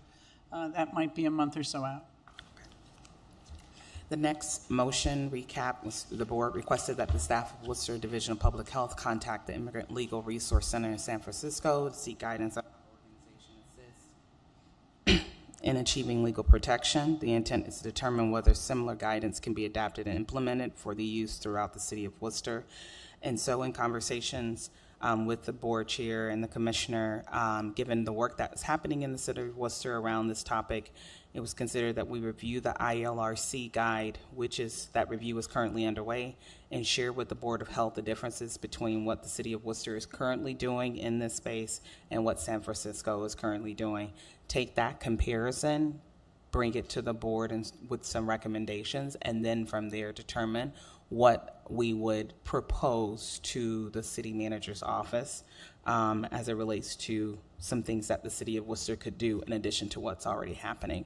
The thought is that we would be able to bring the cross comparisons and recommendations to the August Board of Health meeting if that was approved by the Board of Health as next steps. That would be good. And then the last motion recap was from the Worcester Board of Health endorsed the primary care for you legislation, which include the following 3 primary care bills. For the sake of time, I won't go through all 3. You're aware of them and they're there in your packet. The instructions provided as we did our research on this within the city of Worcester was to have the Board of Health submit a letter to the city manager's office for review and consideration to be passed to city council, because the motion was to recommend that the Worcester City Council also take a similar vote of endorsement. That draft has been submitted and outlining the motion above, and so we await the feedback on that. So those were the 3 motions that we had in play from last month and the follow-up on each of those items. It's really nice to get the feedback about what happens next. That's great. Thank you. You're welcome.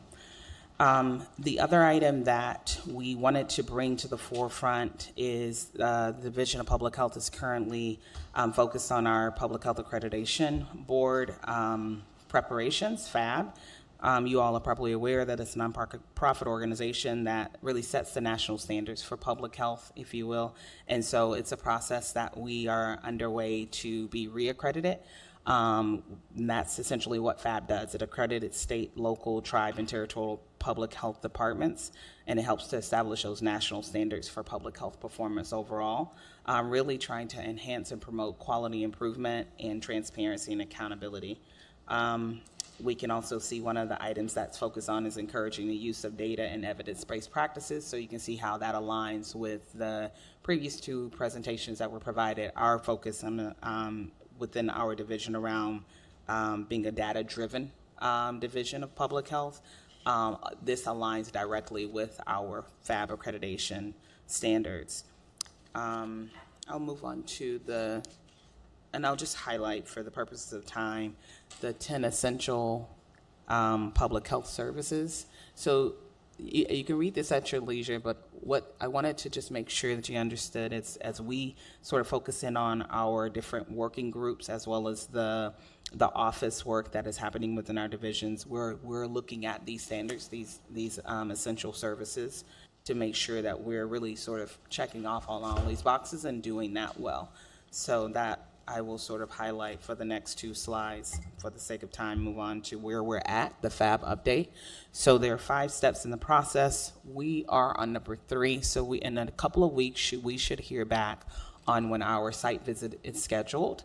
And so we will have reviewers that will be looking at our internal policies, our practices, our programs, our outcomes, a whole host of things that the team has been working incredibly hard on to prepare for that site visit. And so that's where we're at in the process, and we'll keep the board up to date as that moves forward.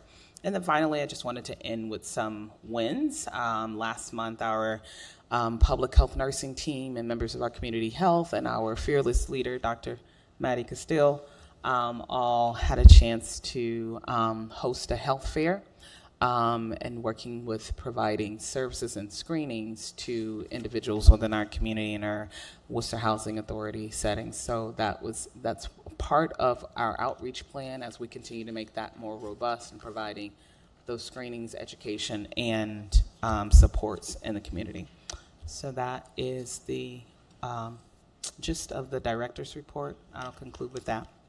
Thank you. It's great to get the feedback on kind of what happened with the motions. That's really helpful. And Tamara, you and I have been talking a little bit about the structure of these meetings, and we will continue that. I think that we've gotten to a place where we're doing a lot of work, but it probably is too much on any given night. So I will, unless you think I'm really wrong about that, I'm looking at my colleagues on that. Tamara and I will talk a little bit, and maybe we can figure out a way to get things more concise. One of the thoughts that I had is perhaps some of the reports that we know we're going to have to deal with could come to us ahead of time, so we've actually read them. You don't have to read them to us if we've read them beforehand, that kind of thing. So let's see if we can do something with that. As I look ahead to next week, I have done a slight poll with my colleagues, and the month of August is a vacation time, so it looks like the 18th is going to be the best day for the poll that I took among folks. So we would meet on the 18th at 6:30 if that works for staff. And maybe we could, again, in the idea of saying it's almost disrespectful to some of the people we invite when we have a too full agenda and they have to sit through it. So maybe we could, on the 18th, just have the director reports, which would be Amelia and Tamara and Dr. Hirsch, and the tobacco hearing, and that's it. Because I think that there's going to be a lot of discussion on the tobacco issues, and I think that that's probably enough for one night, unless someone else feels like there's something else we really need to get to right away. Does that make sense? Okay. Then, any other comments, or then I would be looking for a motion to adjourn. Sharice Allen, motion to adjourn. Sharice, thank you. Second. Thank you, Mike. All those in favor? Gary? Gary Rosen, yes. Sharice? Sharice Allen, yes. Mike? Michael Parado, yes. Leo? Leo Negron Cruz, yes. Francis Anthony, yes. So thank you very much. We're adjourning at 8:28. And we'll see you on the 18th of August. Thank you. I can tell the staff has been very busy. I mean, a lot of things are getting done. Do we have a date when we expect your site visit? I mean, do you know it's like coming in the fall, or? We anticipate the fall, but we don't have a date yet.